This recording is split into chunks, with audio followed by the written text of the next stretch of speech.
There had been this narrative that journalism is collapsing pretty much since I got into journalism school, which is part of why I dropped out of journalism school. I look back on it now, and I feel like I had a sense that I had been being prepared for a world that no longer existed. Like, there wasn't going to be a newsroom job for me.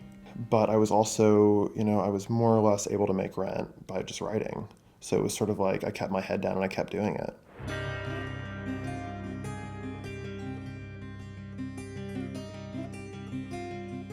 I think if you're a great storyteller, but you can't get your stuff in front of somebody, you're not going to be very successful. I mean, even like being able to write a pitch, is a skill that I think has more to do with sales than it has to do with what is thought of as the traditional craft of writing. Listen, Mark, some crazy stuntman is going to try taking off in an airplane from the top of an automobile this afternoon out in the valley.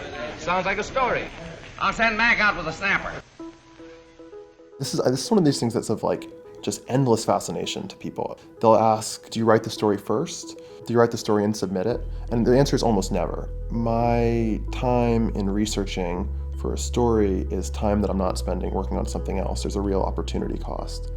So there's a certain amount of work you have to do to convince an editor that you are able to do a story and that there is a story, but I try not to do any more than that.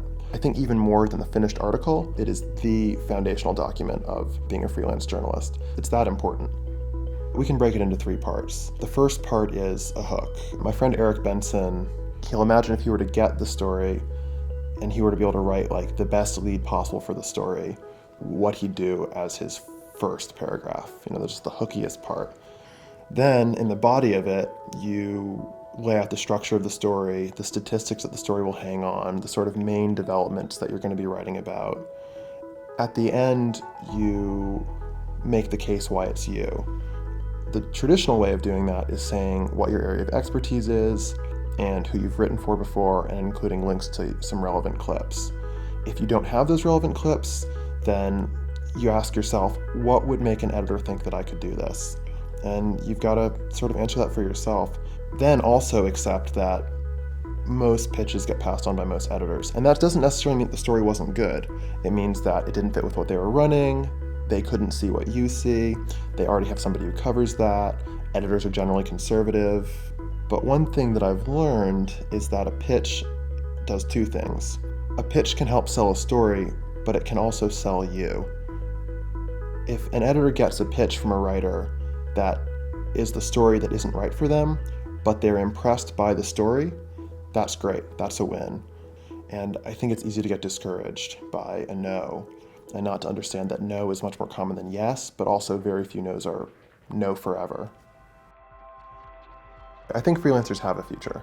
And maybe this is the future of the industry too. I think personally, I feel like though things are still sometimes hard, they're going well. And that might be a reflection of a larger phenomenon. Absolutely.